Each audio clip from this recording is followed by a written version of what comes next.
মৰমৰ ছাত্ৰ-ছাত্ৰীসকল, আজি মই তোমালোকৰ লগত আলোচনা কৰিবলৈ আগবাঢ়িছোঁ ষষ্ঠ শ্ৰেণীৰ ইংৰাজী পাঠ্যক্ৰমৰ দ্য গল্ডেন টাচ নামৰ পাঠটি। এই পাঠটো মই তোমালোকৰ লগত অসমীয়াত আলোচনা কৰিম। আহাচোন এতিয়া আমি পাঠৰ মাজলৈ যাওঁ। আমি পঢ়িবলৈ লোৱা কাহিনীটোৰ নাম হৈছে দ্য গল্ডেন টাচ, অৰ্থাৎ সোণালী স্পৰ্শ। আহাচোন এতিয়া পঢ়োঁ। Once upon a time there was a king named Midas in ancient Greece. এসময়ত প্ৰাচীন গ্ৰীচত মিডাছ নামৰ এজন ৰজা আছিল। গম পাইছানে তোমালোকে? ৰজাজনৰ নাম আছিল মিডাছ আৰু তেওঁ আছিলে প্ৰাচীন গ্ৰীচ দেশৰ। He was very rich but unhappy. তেখেত বহুত ধনী আছিল যদিও তেওঁ অসুখী আছিল, মানে সুখী নাছিল। I want more money. I want more gold. I want to be the richest king of all time. মোক আৰু টকা লাগে, মোক আৰু সোণ লাগে। মই সৰ্বকালৰ আটাইতকৈ ধনী ৰজা হ'ব বিচাৰোঁ। He always looked for ways to get money and gold. তেওঁ সদায় টকা আৰু সোণ পোৱাৰ উপায় বিচাৰিছিল। One day, King Midas came across a divine spirit. এদিন ৰজা মিডাছে এটা ঐশ্বৰিক আত্মাৰ সন্মুখীন হ'ল। He treated the divine spirit very well. তেওঁ ঐশ্বৰিক আত্মাক অতি ভাল ব্যৱহাৰ কৰিছিল। তোমালোকে ছবিখনত দেখিছা। এতিয়া ঐশ্বৰিক আত্মাজনে ৰজাজনক কৈছে, King, you have been nice to me. I am pleased. I want to grant you one wish as a reward. Say what your wish is. ৰজা, আপুনি মোৰ লগত ভাল কাম কৰিলে। মই সন্তুষ্ট। পুৰস্কাৰ হিচাপে আপোনাৰ এটা কামনা পূৰণ কৰিব বিচাৰিছোঁ। আপোনাৰ কি ইচ্ছা কওকচোন?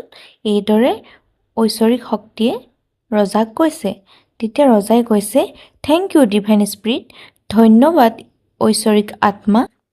ইয়াৰ পাছতে ৰজাই উইচ কৰিলে যে I wish whatever I touch would turn into gold.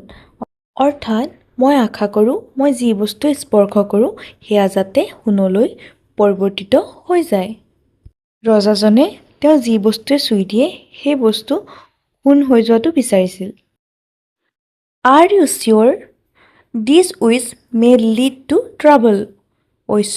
ঐশ্বৰিক আত্মাজনে সুধিলে যে আপুনি নিশ্চিতনে? এই ইচ্ছাই আপোনাৰ বিপদ সৃষ্টি কৰিব পাৰে। If my wish is fulfilled, I will get a lot of gold. I will be the richest king. Please grant me this wish. ৰজাজনে ক'লে যে মোৰ ইচ্ছা পূৰণ হ'লে বহুত সোণ পাম। মই হ'ম আটাইতকৈ ধনী ৰজা। অনুগ্ৰহ কৰি মোৰ এই ইচ্ছা পূৰণ কৰক। তেতিয়া ঐশ্বৰিক আত্মাই ক'লে, As your wish, অৰ্থাৎ আপোনাৰ যি ইচ্ছা। As the king insisted, the divine spirit granted him the wish. ৰজাই জোৰ কৰাৰ কাৰণে ঐশ্বৰিক আত্মাই তেওঁৰ সেই ইচ্ছা পূৰণ কৰিলে। King Midas was very happy to get his wish fulfilled. He wanted to test his magical power.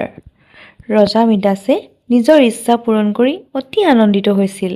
তেওঁৰ সেই নিজৰ যাদুকৰী শক্তি পৰীক্ষা কৰি চাব বিচাৰিছিল।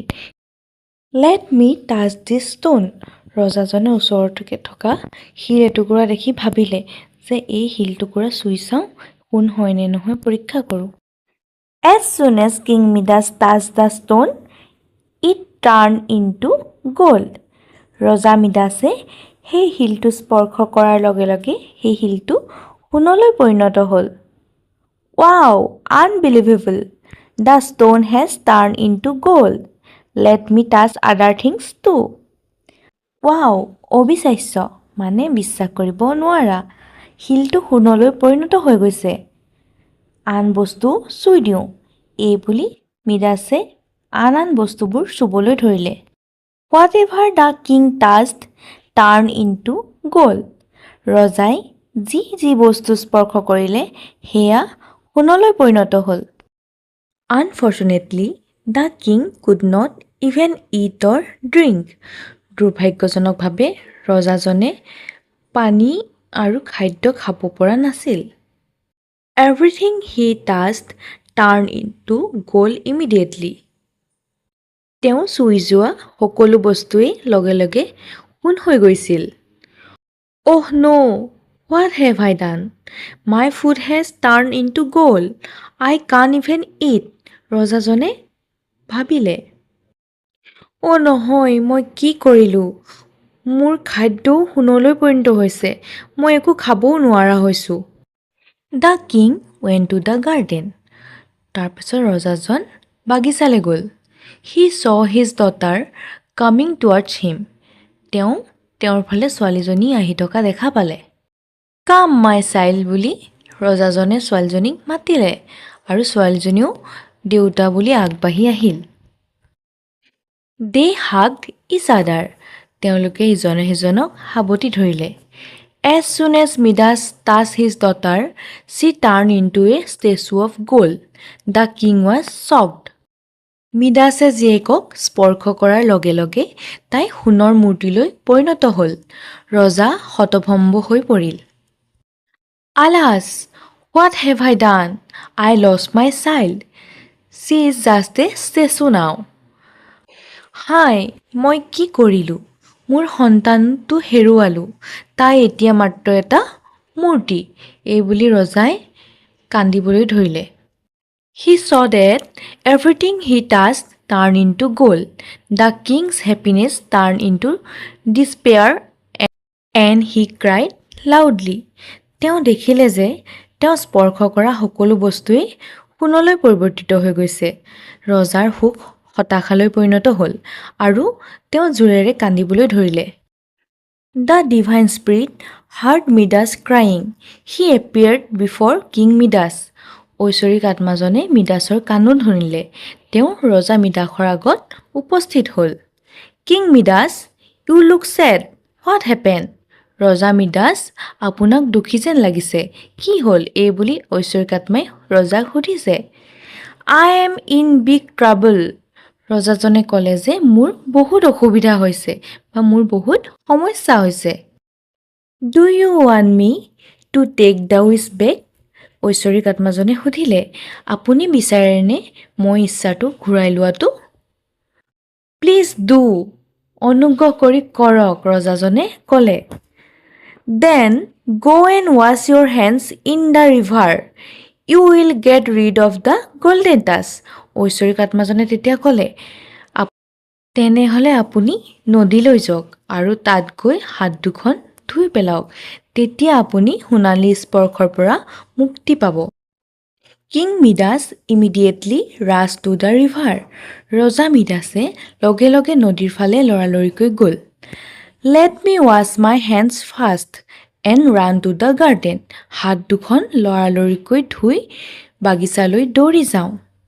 এইবুলি ৰজা মিডাছে ভাবিলে। The water of the river washed away the golden touch. নদীৰ পানীয়ে সোণালীৰ স্পৰ্শ উটুৱাই লৈ গ'ল। He hurried to the garden. তেওঁ লৰালৰিকৈ বাগিচালৈ গ'ল। He hug the gold statue of the princess. তেওঁ ৰাজকুমাৰী সোণৰ মূৰ্তিটোক সাৱটি ধৰিলে। As soon as the king touched it the princess came back to life. ৰজাই স্পৰ্শ কৰাৰ লগে লগে ৰাজকুমাৰীয়ে পুনৰ প্ৰাণ পাই উঠিল। ফাদাৰ অৰ্থাৎ দেউতা বুলি ৰাজকুমাৰীয়ে ৰজাক মাতিলে। Oh' dear, I am so' happy that you are back.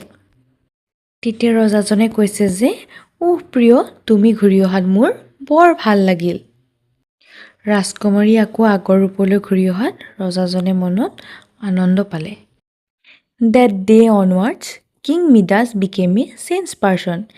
সেইদিনাৰ পৰা ৰজা মিডাছ এজন পৰিৱৰ্তিত ব্যক্তি হৈ পৰিল। Love and happiness are the true wealth. They are worth more than gold and money. প্ৰেম আৰু সুখ হৈছে প্ৰকৃত ধন। এইবিলাক সোণ আৰু টকাতকৈ অধিক মূল্যৱান। King Midas learn to be happy with what he had. He lived happily thereafter. ৰজা মিডাছে নিজৰ যিখিনি আছিল তাতেই সুখী হ'বলৈ শিকিলে। তাৰ পিছৰ পৰাই তেওঁ সুখেৰে জীয়াই থাকিবলৈ ধৰিলে। ছাত্ৰ-ছাত্ৰীসকল, তোমালোকে বাৰু কাহিনীটো বুজি পালানে? তোমালোকৰ এই কাহিনীটো পঢ়ি কেনেকুৱা লাগিল মোক জনাবা। তোমালোকে পাঠত পোৱা কিছুমান নতুন শব্দ অৰ্থ অসমীয়ালৈ অনুবাদ কৰি দিছোঁ। তোমালোকে এয়া পঢ়িবা।